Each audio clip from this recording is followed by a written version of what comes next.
समाज कल्याण विभागाअंतर्गत येणाऱ्या जिल्हा तृतीयपंथी तक्रार निवारण समितीची आणि दक्षता समितीची बैठक आज जिल्हाधिकारी कार्यालयात आयोजित करण्यात आली. जिल्हाधिकारी अमोल येडगे यांच्या अध्यक्षतेखाली झालेल्या या बैठकीला मुख्य कार्यकारी अधिकारी कार्तिकेयन एस, अतिरिक्त जिल्हा पोलीस अधीक्षक बी धीरजकुमार, जिल्हा शल्यचिकित्सक डॉक्टर सुप्रिया देशमुख यांची प्रमुख उपस्थिती होती.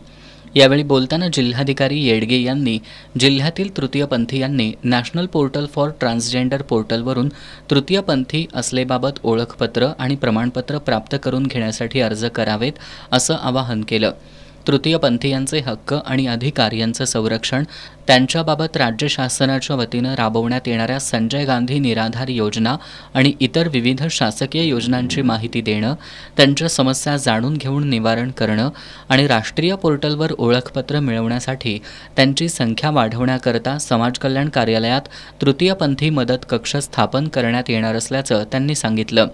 जिल्ह्यात जादूटोणा, अंधश्रद्धा आणि इतर अमानुष काही कृत्य घडत असल्यास संबंधित जवळच्या पोलीस ठाण्यात तसंच सहाय्यक आयुक्त समाज कल्याण या ठिकाणी जादूटोणा विरोधी प्रतिबंध अधिनियम 2013 अंतर्गत तक्रार अर्ज सादर करावेत असं आवाहन त्यांनी बैठकीत केलं.